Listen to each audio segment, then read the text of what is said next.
This channel does not promote any violent, harmful, or illegal activities. All content provided by this channel is meant for an educational purpose only. Top quality और consistent performance के लिए सिर्फ silver pumps नाम याद रखना। হিংসা বিধ্বস্ত মুর্শিদাবাদ সন্ত্রস্ত শামশেরগঞ্জ ধুলিয়ান সুতি আতঙ্কে রয়েছেন সেখানকার বাসিন্দারা। ঘর ছেড়ে পালিয়েছেন অনেকেই। এলাকায় শান্তি কবে ফিরবে প্রশ্ন বাসিন্দাদের। শামশেরগঞ্জে পিটিয়ে কুপিয়ে বাবা ছেলেকে খুন, জ্বালিয়ে দেওয়া হলো বাড়ি। রানীপুর জাফরাবাদে রাতভর দুষ্কৃতী তাণ্ডব। সুতি ধুলিয়ানে ফের গুলি, আহত এক নাবালক সহ 4 জন। হিজলতলাতে বিএসএফ এর গাড়ি ভাঙচুর, ছাড় পেল না ফারাক্কা তৃণমূল বিধায়কের বাড়িও। শামশেরগঞ্জে মনিরুল ইসলামের বাড়িতে হামলা এবং ভাঙচুর। বাড়ি ছাড়া এমএলএ পরিবারের সদস্যরা থানায় আশ্রয় নিলেন বিধায়ক। প্রচণ্ড আতঙ্কের মধ্যে আছি, মানে আমরা তো খাবো খেতে পারছি না, সবসময় একটা আতঙ্কের মধ্যে আছি। যখনই ঘরে ঢুকছি এই হই শুনতে পাচ্ছি, আবার বেরিয়ে আসছি যে কি হচ্ছে। আমাদের বাড়ির যত বেটা ছেলে আছে সব এসে এখানে সবাই করছে, যত আমাদের পাড়াতে বেটা ছেলে আছে সবাই এসে এখানে পাহারা দিচ্ছে যাতে বাইরের লোক না আসতে পারে। তাহলে আমরা এখানে আন্দোলন নামে হাতে পেট্রোল, হাতে কেরোসিন, দোকানপাট লুট হলো, মা বোনরা ঘুমাতে পারছেন, তাই এটা কী হচ্ছে?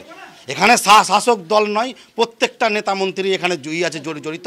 চলে আসছে, আমরা যাচ্ছি, কতক্ষণ আমরা দাঁড়িয়ে থাকবো এরকম করে রাত জেগে? তারপর ভয়ে থাকছি, রাত্রে ঘুমাতে পারছি না, খেতে পারছি না। আমরা চাইছি আমরা রাষ্ট্রপতি শাসন, আমরা হিন্দুরা যাতে সুরক্ষিত থাকে। আমাদের অনেকে ভয় পালিয়ে গেল। পাহাড়ঘাটি বেদুনে 100 ঘর পুড়িয়ে দিয়েছে, 450 মারা গিয়েছে, বাপ রে 450 আর সব পালিয়ে গেছে বাংলায়। ওই পার 100 ঘর পুড়িয়ে দিয়েছে ওদের। আমরা মালদা মুর্শিদাবাদ, আমরা চাই রাষ্ট্রপতি শাসন। 3 দিন ধরে হিংসার আগুন সন্ত্রস্ত মুর্শিদাবাদ। হাইকোর্টের নির্দেশে নামলেও কেন্দ্রীয় বাহিনী, টহল দিচ্ছে বিএসএফও। বিভিন্ন জায়গায় জমায়েত হটাতে পুলিশের অভিযান চলছে, বিএসএফ এর টহল। ধুলিয়ান পুরসভার বিভিন্ন এলাকা এবং সংলগ্ন এলাকাতে নজরদারি পুলিশের।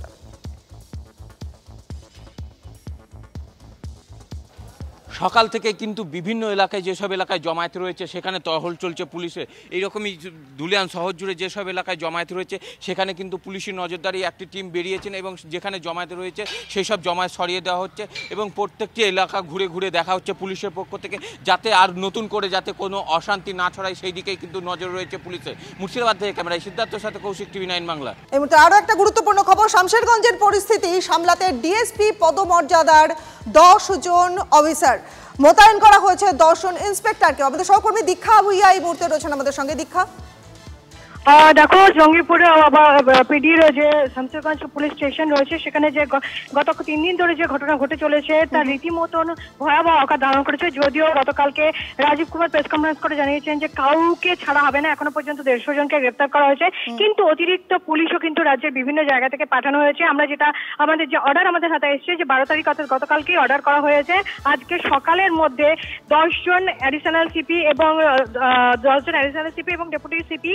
পদমর্যাদার আধিকারিকদের পাশাপাশি 10 জন ইন্সপেক্টর পদমর্যাদার পুলিশ অফিসার এবং 3 জন এসআই পদমর্যাদার, অর্থাৎ টোটাল 23 জনকে রাজ্যের বিভিন্ন প্রান্ত থেকে আজকে সকালের মধ্যে শামশেরগঞ্জ পুলিশ স্টেশনে পৌঁছতে বলা হয়েছে, রিপোর্ট করতে বলা হয়েছে। অর্থাৎ যে শামশেরগঞ্জের পরিস্থিতি আয়ত্তে আনতে রাজ্যের বিভিন্ন প্রান্ত থেকে কিন্তু আরো পুলিশ মোতায়েন করা হলো এবং সেটা রাজ্যের আইন শৃঙ্খলার ডিজি এর তরফ থেকে সেই নির্দেশিকা দেওয়া হয়েছে, অর্থাৎ নবান্ন থেকে সেই নির্দেশিকা দেওয়া হয়েছে যাতে পরিস্থিতি মোকাবিলা করা যায় এবং যাতে হিংসাত্মক কোনো ঘটনা না ঘটে। এবং পাশাপাশি যেটা বলছি, আমরা জানি যে বিএসএফ এর তরফ থেকেও টহলদারি শুরু হয়েছে, ফলে যাতে শামশেরগঞ্জকে খুব তাড়াতাড়ি দ্রুত স্বাভাবিক পরিস্থিতি ফিরিয়ে আনতে পারা যায় তার জন্যই এই বাড়তি পুলিশ মোতায়েন বলেই আমরা প্রশাসন সূত্রে জানতে পারছি। বেশ অনেক ধন্যবাদ দীক্ষা।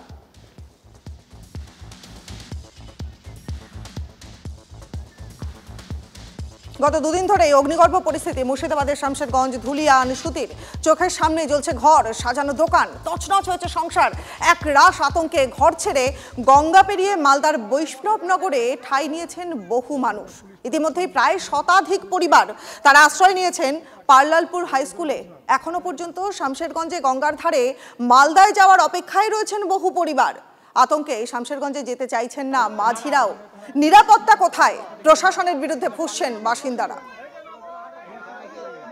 পুলিশ আছে ওখানে, পুলিশ কিছু করতে পারছে না, ওদেরও মানছে না। ওদেরও মানছে না। পুলিশ প্রশাসন আসছে, মাঝে মধ্যে একটু পালিয়েছে, কিছু নাই, বাড়ি ঘরে থাকার মতন জায়গাও নেই, এমন অবস্থা করেছে আমাদের। এবার মহা মিছিলে বিজেপি চাকরি বাতিল এবং মুর্শিদাবাদে অশান্তির প্রতিবাদে শাসক দলকে কাঠগড়ায় তুলে আজ পথে নামছে বিজেপি। দুপুর 1টায় কলেজ স্কোয়ার থেকে রানী রাসমণি অ্যাভিনিউ পর্যন্ত মিছিল করবে পদ্ম শিবির। মিছিলে থাকবেন শুভেন্দু অধিকারী, সুকান্ত মজুমদার এবং লকেট চট্টোপাধ্যায়। আমরা আমাদের মতো এই আন্দোলনের বিরুদ্ধে আন্দোলন করছি, অন্যায়ের প্রতিবাদ করছি, দুর্নীতির প্রতিবাদ করছি, কিন্তু শিক্ষকদের লড়াই তাদের জীবনের বাঁচার লড়াই। আমরা এই মহা র্যালি করেছি, বিজেপি পুরোপুরি এর অন্যায়ের বিরুদ্ধে লড়ছে, সেটা লোকের সঙ্গে থাকার জন্য। আসলে কারোর সর্বনাশ, কারোর পৌষ মাস। বিজেপি ঘোলা জলে মাছ ধরবার চেষ্টা করছে। আসলে কারোর সর্বনাশ, কারোর পৌষ মাস। বিজেপি ঘোলা জলে মাছ ধরবার চেষ্টা করছে।